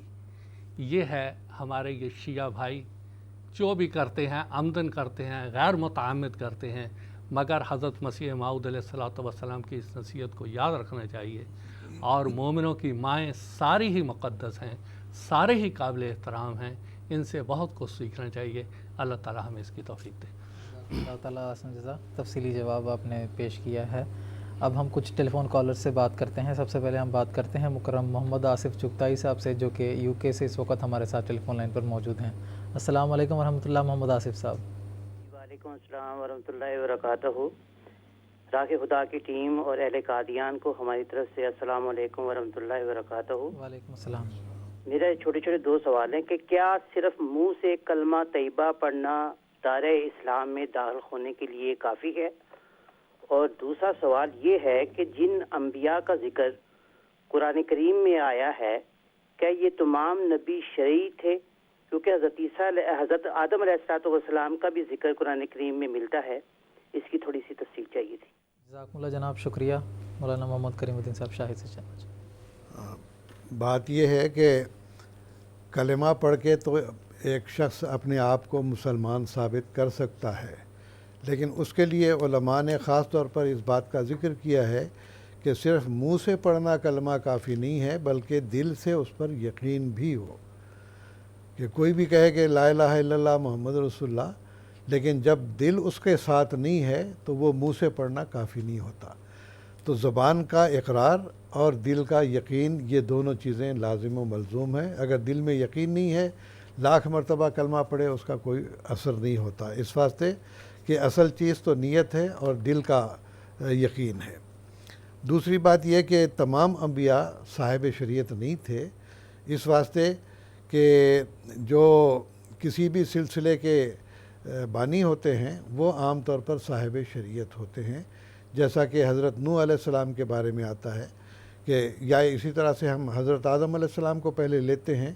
آدم علیہ السلام چونکہ پہلے نبی تھے، اس اعتبار سے آپ نے چونکہ اوامر اور نواہی لوگوں کو سکھانے تھے کہ یہ باتیں کرنی ہیں، یہ باتیں نہیں کرنی ہیں، اگرچہ ان کی کوئی کتاب ہمارے پاس موجود نہیں ہے، لیکن ہم یہ سمجھتے ہیں کہ پہلا نبی ہونے کے اعتبار سے جو آداب معاشرت اور آداب انسانیت اور آداب روحانیت سکھانے تھے وہ آپ نے سکھائے ابتدائی دور کے اعتبار سے۔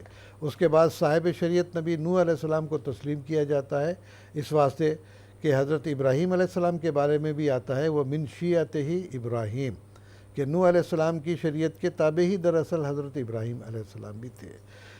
پھر حضرت ابراہیم علیہ السلام کے سلسلے میں حضرت موسیٰ علیہ السلام اور اسی طرح سے اس سے پہلے بھی اور انبیاء آتے رہے ہیں، تو موسیٰ علیہ السلام صاحب شریعت نبی ہوئے ہیں، اور پھر حضرت اسماعیل علیہ السلام کے نسل سے حضرت محمد مصطفیٰ صلی اللہ علیہ وسلم سے ہوئے۔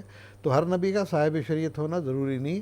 قرآن مجید نے اس بات کی تشریح کی ہے کہ موسیٰ علیہ السلام کی جو کتاب ہے تورات ہے، اس کے مطابق یحکم بہ النبیون الذین اسلموا، جو انبیاء آپ کے بعد آتے رہے ہیں، جیسا کہ قرآن مجید نے بھی ذکر کیا قفینا من بعدہ برسل، لگاتار انبیاء ان کے اندر آتے رہے ہیں، کثرت سے انبیاء آئے ہیں، لیکن یحکم بہ النبیون الذین اسلموا، یہ بھی قرآن نے کہا کہ وہ تورات ہی کے جو فرمان تھے اس کے مطابق ان پر عمل درآمد کرواتے رہے۔ پھر اسی طرح سے حضرت عیسیٰ علیہ السلام کے بارے میں بھی آتا ہے کہ ان کو انجیل دی گئی، لیکن انہوں نے خود یہ کہا ہے کہ میں تورات کو منسوخ کرنے نہیں آیا ہوں بلکہ اس کو پورا کرنے کے لیے آیا ہوں۔ تو بہرحال یہ بات یاد رکھنی چاہیے کہ ہر نبی کا صاحب شریعت ہونا ضروری نہیں ہے۔ بعض انبیاء کو شریعت اللہ تعالیٰ نے دی ہے اور ان کے تابع پھر بہت سارے نبی آتے رہے ہیں، اور اسی طرح حضرت صلی اللہ علیہ وسلم کے بھی صاحب شریعت ہیں، جیسا کہ خود قرآن مجید میں اس بات کا ذکر کیا انا ارسلنا الیکم رسولا شاہدا علیکم کما ارسلنا الی فرعون رسولا۔ تو حضرت موسیٰ علیہ السلام سے مشابہت دی ہے حضرت صلی اللہ علیہ وسلم کو۔ جزاکم اللہ تعالیٰ حسن جزا۔ مکرم ارشد اسماعیل صاحب ہیں، پاکستان سے اس وقت ہمارے ساتھ ٹیلی فون لائن پر موجود ہیں، ان سے بھی بات کرتے ہیں۔ السلام علیکم ورحمۃ اللہ۔ ارشد اسماعیل صاحب۔ السلام، میں ارشد اسماعیل بات کر رہا ہوں۔ جی جناب۔ ڈیرہ غازی خان پاکستان سے۔ جی جناب۔ میرا سوال یہ تھا کہ ہمارے علاقہ میں رسم چل پڑی ہے کہ اگر خاوند طلاق دے دے تو دوبارہ رجوع کرنے سے پہلے حلالہ کروائے، پھر اس کے بعد رجوع کرائے، تو اس بارے میں ذرا وضاحت بھی فرما دیں، ساتھ خلا اور طلاق پر بھی تھوڑی سی روشنی ڈال دیں۔ جزاکم اللہ جناب، شکریہ۔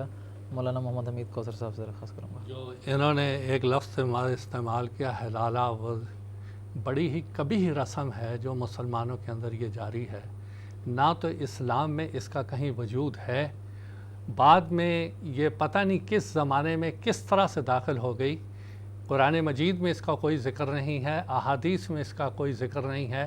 ایک طبعی چیز کا ایک جگہ پہ ذکر ہے کہ ایک عورت اگر اس کو طلاق ملتی ہے، پھر کسی جگہ اس کی شادی ہوتی ہے، اس کا دوسرا خاوند فوت ہو جاتا ہے تو وہ دوبارہ رجوع کر سکتی ہے، وہ ایک الگ مسئلہ ہے۔ لیکن جو مسلمانوں میں آج یہ حلالہ کی رسم جائز ہے، اس کا اسلام سے کوئی بھی تعلق نہیں ہے، نہ دور سے نہ نزدیک سے۔ اگلا سوال ان کا کیا تھا؟ ہاں، طلاق کے بارے میں وہ ابھی میں بتا چکا کہ قرآن مجید نے باقاعدہ طلاق کے احکامات بیان کیے ہیں اور فقہاء نے باقاعدہ ان کے قوانین بنائے ہیں۔ طلاق جیسے ایک مرد کا حق ہے، اسی طرح ایک عورت کو بھی اللہ تعالیٰ نے یہ حق دیا ہے، وہ اگر ناچاکی کی حالت میں اگر وہ دیکھتی ہے کہ میرا نباہ اس خاوند کے ساتھ نہیں ہو سکتا تو وہ بھی علیحدگی کی درخواست قضا میں دے سکتی ہے اور اپنے حقوق کا تحفظ کر سکتی ہے۔ اسلام نے دونوں کے حقوق کا تحفظ کیا ہوا ہے۔ جزاکم اللہ تعالیٰ جزا۔ مکرم محمد عبدالرشید صاحب ہیں یو کے سے، اس وقت ہمارے ساتھ ٹیلی فون لائن پر موجود ہیں، ان سے بھی بات کرتے ہیں۔ السلام علیکم ورحمۃ اللہ محمد عبدالرشید صاحب۔ ہاں جی بھائی صاحب، السلام علیکم ورحمۃ اللہ وبرکاتہ۔ مولانا کرام سے یہ سوال ہے جی کہ قرآن شریف میں آیا ہے کہ اسلام دین قیم ہے جبکہ کامل دین آ چکا ہے، سورۃ المائدہ کی آیت نمبر 4 جو قیامت تک قائم رہے گا۔ پھر اللہ تعالیٰ نے سورۃ الاعراف آیت نمبر 35 میں فرمایا ہے ہر ایک قوم کے لیے خاتمہ کا ایک وقت مقرر ہے۔ اس کا کیا مطلب ہوا؟ برائے کرم وضاحت فرما۔ جزاکم اللہ، شکریہ۔ میں مولانا کریم الدین صاحب سے۔ بھائی صاحب، بات یہ ہے کہ ہر قوم کے لیے ایک وقت مقرر تھا اور اس کے مطابق انبیاء کو اللہ تعالیٰ نے محدود القوم اور محدود الزمان رکھا ہوا تھا۔ حضرت صلی اللہ علیہ وسلم سے پہلے، جیسا کہ آپ نے ابھی ذکر کیا ہے، قرآن مجید نے برملا طور پر اس کا اظہار کیا ہے کہ یہ تو دین قیم ہے، اور اس کے علاوہ فرمایا الیوم اکملت لکم دینکم واتممت علیکم نعمتی، آج میں نے تمہارا دین تمہارے لیے مکمل کر دیا اور میں نے اپنی نعمت تم پر پوری کر دی ہے۔ ورضیت لکم الاسلام دینا، اور اسلام کو دین کے طور پر میں نے پیش کر دیا۔ اور اس کے ساتھ یہ آپ نے فرمایا کہ اللہ تعالیٰ نے خاص طور پر یہ ذکر فرمایا ہے کہ جو شخص اب وَمَن يَبْتَغِ غَيْرَ الْإِسْلَامِ دِينًا فَلَن يُقْبَلَ مِنْهُ، اسلام کے سوا اگر کسی اور دین کو وہ پسند کرنا چاہے، اس کی اجازت نہیں ہے، اس کو وہ قبول نہیں کیا جائے گا۔ تو لہٰذا جب ایک کامل دین آ چکا تو یہ تو ایسی بات ہے کہ ایک شخص جس نے پی ایچ ڈی کر لیا ہو اور اس کے بعد اس سے کہا جائے کہ میٹرک کا امتحان بھی دے دو، یہ تو نہیں ہو سکتا۔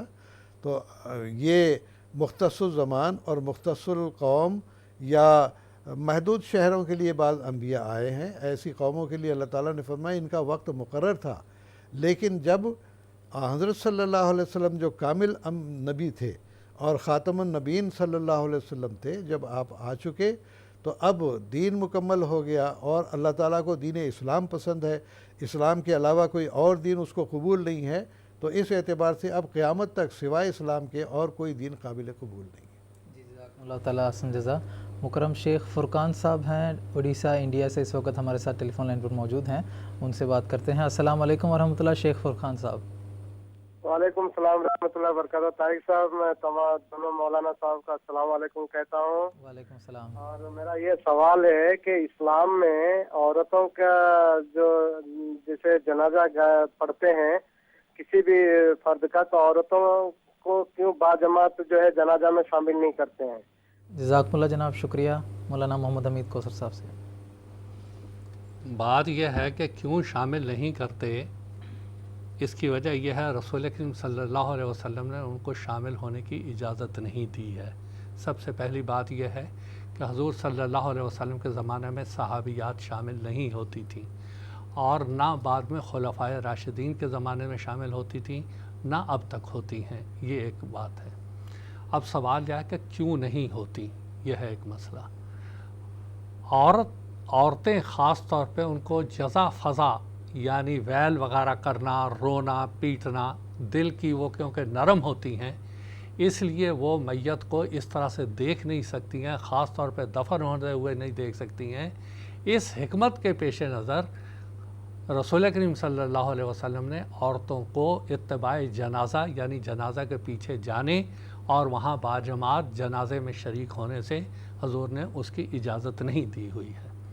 تدفین کے بعد جب تدفین ہو جاتی ہے، اس کے بعد جب قبر وغیرہ تیار ہو جاتی ہے، لوگ چلے جاتے ہیں، اس وقت خواتین جا سکتی ہیں وہاں پر اور جا کے قبر کے اوپر دعا کر سکتی ہیں، اس کی اجازت ہے۔ جنازہ ہے کیا؟ وہ ایک مغفرت کی دعا ہے، سورہ فاتحہ ہے، درود شریف ہے، دعائے جنازہ ہے، وہ ویسے بھی کی جا سکتی ہے، اور میت کی مغفرت کے لیے اور درجات کی بلندی کے لیے دعا کی جا سکتی ہے۔ ضروری نہیں ہے کہ وہ وہاں ہو کے شامل کیا جائے۔ تو اصل وجہ یہ ہے کہ ان کے شامل نہ ہونے کی وجہ وہ بے صبری ہے۔ وہ بعض دفعہ اس زمانے میں بھی، کیونکہ نیا نیا اسلام میں داخل ہوئی تھی، وہ بعض کفر یا جملے بھی نکال دیتی تھیں، بعض ایسے جملے بھی منہ سے نکال دیتی تھیں جو کہ اللہ تعالیٰ کو پسند نہیں ہوتے ہیں، اس لیے ان وجوہات کی بنا پر رسول کریم صلی اللہ علیہ وسلم نے عورتوں کو اجازت نہیں دی۔ جزاکم اللہ تعالیٰ بات یہ بھی یاد رکھیں کہ جب مسجد میں نماز جنازہ غائب ہوتی ہے تو عورتیں اس میں شامل ہو سکتی ہیں۔ مکرم حبیب الرحمان صاحب ہیں یو کے سے، اس وقت ہمارے ساتھ ٹیلی فون لائن پر موجود ہیں، ان سے بھی بات کرتے ہیں۔ السلام علیکم ورحمۃ اللہ حبیب الرحمان صاحب۔ وعلیکم السلام ورحمۃ اللہ وبرکاتہ۔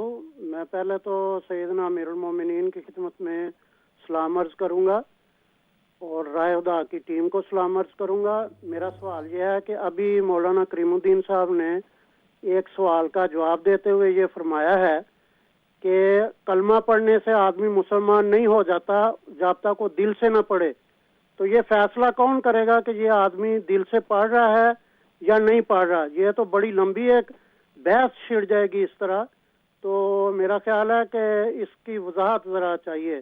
السلام علیکم۔ جزاکم اللہ، شکریہ۔ جیسا کہ میں نے ذکر کیا تھا کہ صرف زبان کا اقرار کافی نہیں، علماء نے اسی بات کو ذکر کیا کہ دل کی عظیمت ضروری ہے۔ اور اگر اب یہ کہیں کہ قرآن مجید میں یہ بھی تو آتا ہے کہ وَلَا تَقُولُوا لِمَنْ أَلْقَىٰ إِلَيْكُمُ السَّلَامَ لَسْتَ مُؤْمِنًا، جو سلام کہتا ہے اس کو بھی تم یہ نہ کہو کہ تم مومن نہیں ہے۔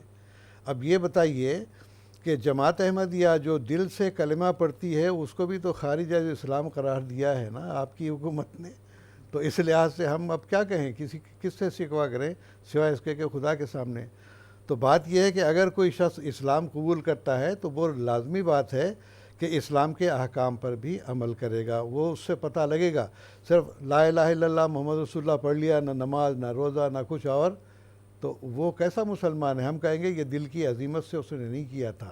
تو ظاہری علامات بتائیں گی کہ اسلام قبول کرنے کے نتیجے میں جو احکام اسلام کے ہیں کیا اس پر وہ کاربند ہے؟ اگر کاربند ہے تو ہم کہیں گے ہاں دل سے اس نے قبول کیا اسلام کو، اگر نہیں خالی زبان سے اقرار کر لیا کہ لا الہ الا اللہ محمد رسول اللہ، اگر کوئی غیر مسلم بھی ایسے پڑھ لیتا ہے لا الہ الا اللہ محمد رسول اللہ، تو کیا آپ اس کو مسلمان قرار دیتے ہیں؟ نہیں دیں گے، اس واسطے کہ دیگر احکام جو اسلام کے ہیں اس کے اوپر وہ عمل درآمد نہیں کر رہا ہے۔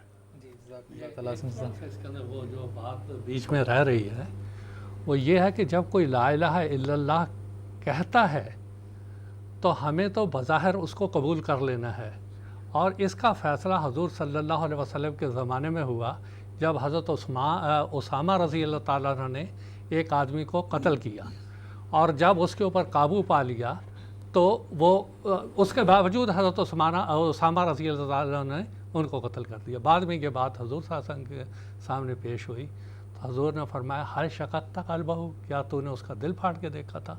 زبان سے جب وہ ایک بات کہہ رہا تھا لا الہ الا اللہ محمد رسول اللہ، تو تمہیں وہ بات مان لینی چاہیے تھی۔